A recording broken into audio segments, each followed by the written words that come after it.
Hallå, idag tänkte jag tipsa om ett par fina platser att besöka. Jag har varit där i helgen själv.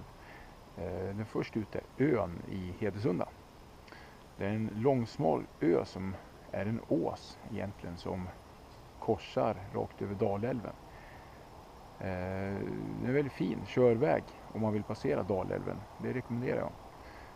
På själva ön finns det då badplatser, sandstränder och på båda sidor, både enskilda och ett större bad i Sandsnäs där även finns en camping. Det finns även andra platser om man vill övernatta på ön som finns markerade i en del ställplatsappar eller klubbars ställplatslistor. Fiske, hyra båt, bara allmänt mysa. Häng med här ska ni få se hur det ser ut från ovan.